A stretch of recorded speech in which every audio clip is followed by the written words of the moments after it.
I believe I saw in your investor deck that within the next 10, perhaps I guess it was 11 years by 35, it was over a 20x increase expected for nickel. Did I get that right? Yeah, that's from Standard and Poor's. I mean, Wow.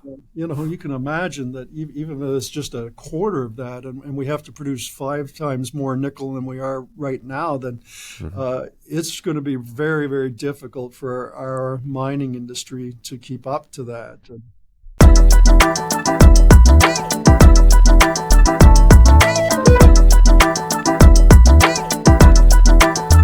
Hey guys, welcome back to the channel. This is somebody you've met before. You've probably seen him at Deal Night. Perhaps you've read our articles. We have Greg Beischer, CEO of Alaska Energy Metals, going to talk to us about his projects in Alaska and actually Quebec as well.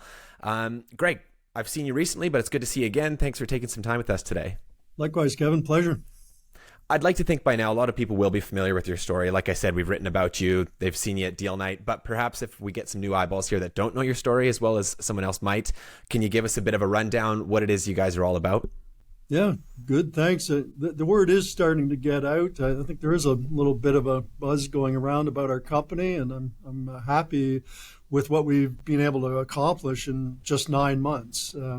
But the focal point is our nickel project in Alaska. That's home base for me and has been for several decades now. And a geologist, mining engineer, and we're advancing what probably is a very, very large deposit of nickel with cobalt and copper and platinum group elements to go with it.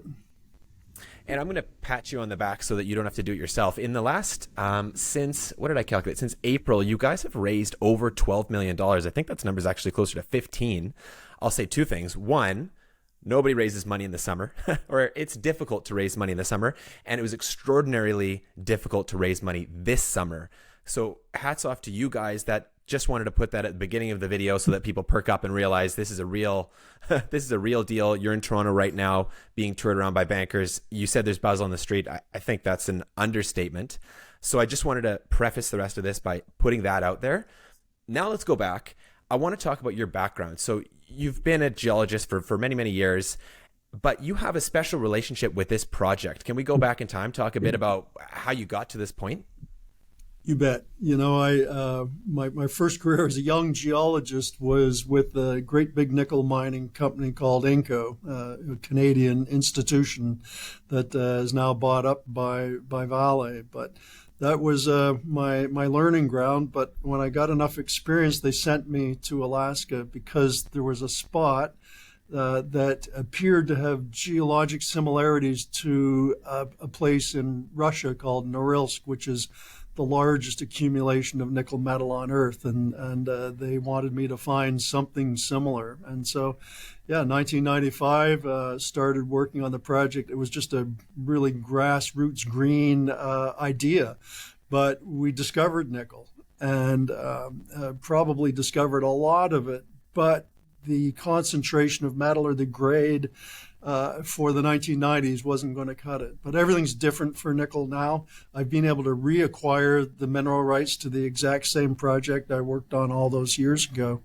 and proving that actually it's quite a large deposit, and with nickel coming in such high demand, should be economic to extract it at quite a profit. So as for somebody watching that doesn't really know the primary use cases of nickel, it was formerly stainless steel. Now, obviously, electric vehicles are the main, I guess, the excitement and the big growth driver of the future. Cool to see you've been working on this project so long. I guess they dropped you off in the Alaskan wilderness in '95 and said, "Don't come back without some nickel," and they're finally let you out. Yeah, that's about it. But Anchorage is a pretty nice city to live in. It's a good sized place. So I've been very, very happy there and happy to explore all over the great state of Alaska. Yeah, you are blessed. It's What was your gorgeous up question there. again? Well, actually, let's move on to what I wanted to talk about was I just wanted to give a background as to what the uses for steel are. Yeah, right. Nickel are, electric vehicles being the primary use case going forward. Yeah, sure. Well, you're right. Historically, the main use for nickel has been the manufacture of stainless steel. Just mix alloy a little bit of nickel and chrome with the iron, and you've got beautiful stainless steel that we see all around us all the time. There's all kinds of uses for nickel, aerospace, aeronautical. It's just a very interesting and useful metal. But now, with the advent of electric vehicles, there's a whole new use for nickel, and some projections are that it'll actually surpass the consumption for stainless steel purposes. So it's a really big new use. There's about 29 kilos of nickel in every single average electric vehicle battery. And that doesn't, there's lots of different batteries now too, whether it's your phone or your computer. Anything rechargeable has got nickel in it. We call them lithium ion batteries, but interestingly, there's about 5 times more nickel in it than lithium. So nickel's likely to become, I would say, the choke point metal for a more electrified society. And it's not just electric vehicles. Now we're starting to build grid scale battery storage plants for energy that's being created by wind farms or solar farms, so that we can store that energy for when the sun isn't shining or the wind isn't blowing. So nickel is coming into huge demand. The projections are really quite astounding. So far, Indonesia's been able to produce lots of nickel and expand its production capacity.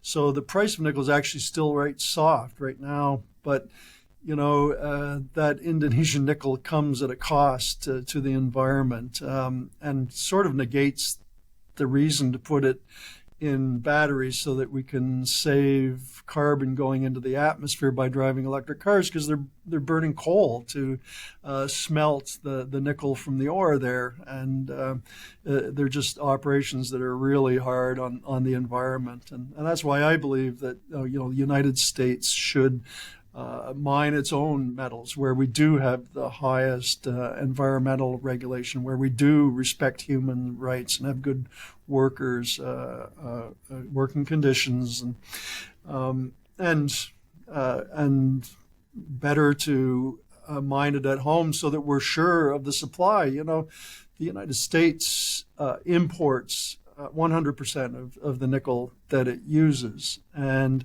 if it wants a nice smooth transition to a more electrified society, then it needs a steady supply.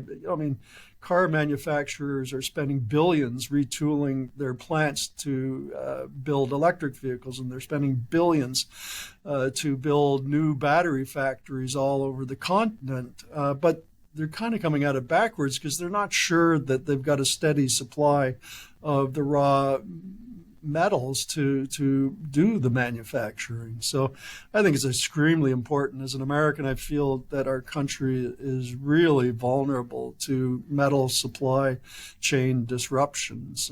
The country's lucky that Canada supplies half of the nickel that the United States consumes, but Canada's consuming a lot of nickel now too for its own electrical energy needs. I believe I saw in your investor deck that within the next 10, perhaps I guess it was 11 years, by 35, it was over a 20x increase expected for nickel. Did I get that right? Yeah, that's from Standard & Poor's. Wow. You can imagine that even though it's just a quarter of that, and we have to produce 5 times more nickel than we are right now, then it's going to be very, very difficult for our mining industry to keep up to that. And as a consequence, the mining industry is going to have to move towards mining what we call bulk tonnage, disseminated nickel deposits, these sort of large volumes of rock that are weakly mineralized but can be profitably mined because they're so continuous and homogeneous. That's the new wave of nickel mining, because high-grade, rich deposits are quite rare around the world and very difficult to find. And so to be able to meet these demand projections, we're going to have to mine that style of deposit, which is exactly what we've got in Alaska. And considering the fact that nickel's now on the critical minerals list and the U.S. produces 0% of it, seeing what happened with energy, for example, with the U.S. formerly being a net an importer of energy, now being a net exporter, I wouldn't be surprised to see them strategically thinking long term to do something similar, perhaps for nickel, especially with such a robust demand forecast coming in. I think we'll have strong government support for our project, but other similar energy metal projects. For example, a company that produces or is about to produce graphite in Alaska just got a big cash infusion from the Department of Defense.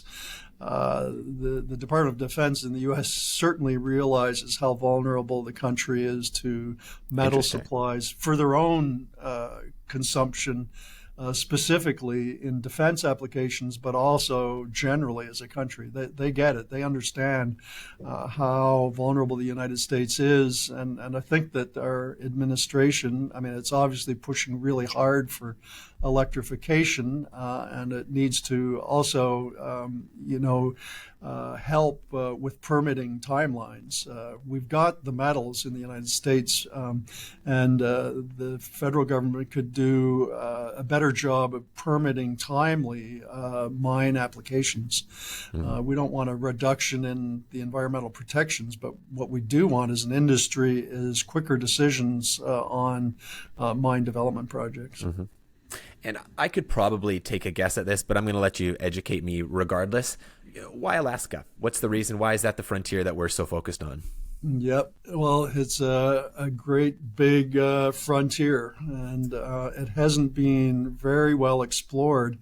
It's all the same rocks as the Western United States, Western Canada, British Columbia. There's oodles of mines in British Columbia. It's all the same rocks in Alaska, but it's further north, and we don't have a lot of roads and railways and power lines. So big parts of the state they just don't have the logistical support, and so a mine has a high hurdle to get over because it would have to pay for a lot of that infrastructure. Our project, fortunately, is quite well located, right near paved highways, near a railway, near grid power. So we're in pretty good shape. But that's part of the reason Alaska hasn't been as developed as, for example, British Columbia, which has lots of mines. Yeah, that makes sense. And okay, so let's continue zooming in on Alaska. Let's talk about the Nikolai project. Can you just tell us a little bit about the project? What's so unique about it? Why are we getting excited about this? Why are investors excited to the tune of $15 million? Yep. Well, like I said, back in the 90s, I discovered nickel, and it turns out that even people that came along after me kept drilling holes and finding nickel, but it was all this one continuous layer, as it turns out, that is right at surface, just hidden under a little bit of glacial overburdened sand and gravel. But every hole that goes into it hits the mineralization, and it's about the same concentration. It's not a high concentration, around 0.35%, but it's very homogeneous, very continuous over a long distance, and it's thick mineralization, several hundred meters thick.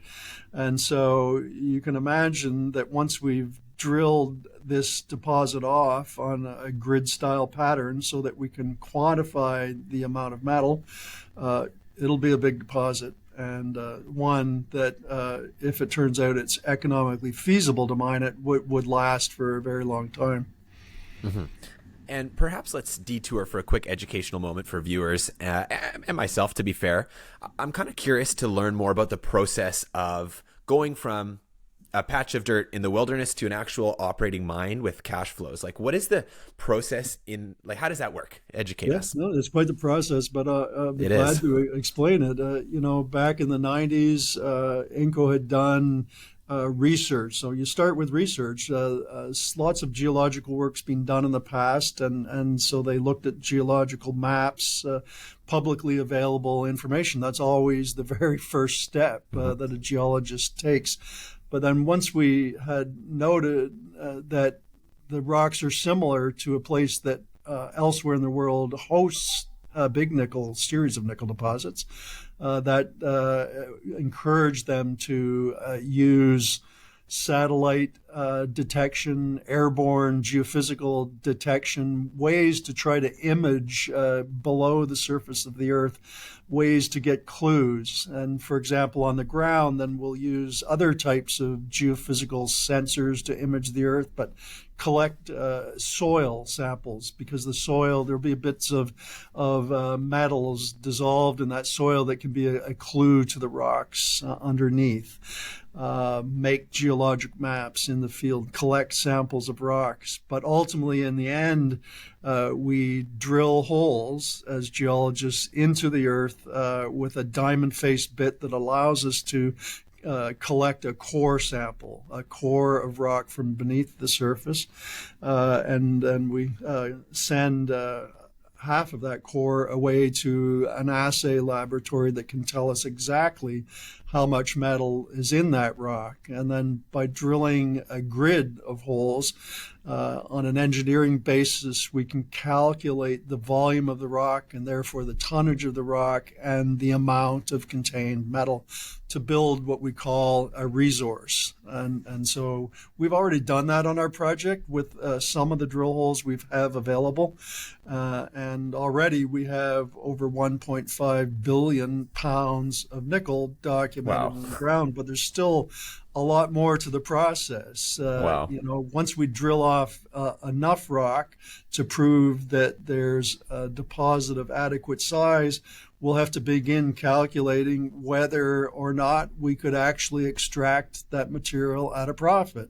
And there's a lot of different things that will play into that profitability, such as how well can we recover the metals that are in the rock? What processes do we need to go through to get the metal liberated from the rock? And so all that feeds in, and all the while we have to earn our social license to operate, to prove that we're responsible, document existing conditions of the environment and the water before we even apply for the permits to build a mine. And there's many permits involved from many different layers of government in order to build a mine in the United States. So, we have excellent environmental regulation in the U.S. for mining operations, and all the mines in Alaska are really protective of the environment, very responsible operations. But yeah, it's quite the process to get that far. There's hurdles along the way.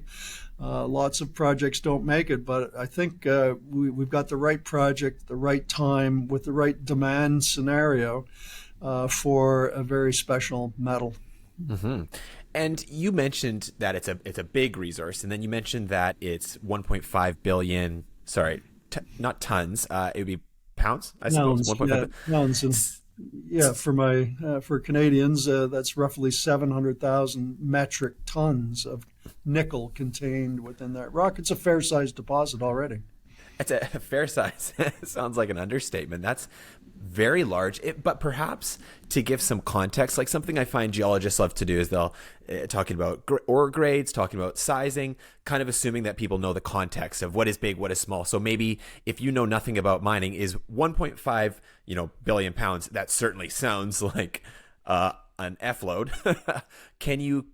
How does that stack up in terms of other development size? Is that a truly huge deposit, or is that fairly average? Give us some context. Yeah, it's a good start. There's a company called Canada Nickel that's developing in Canada a very similar deposit, and they've drilled off and outlined roughly 13 billion pounds of nickel, so about 10 times the size of ours so far, though I think we're rapidly going to catch up and perhaps exceed the size of that deposit in terms of its contained metal. So I would consider Canada Nickel's deposit a really big deposit of metal.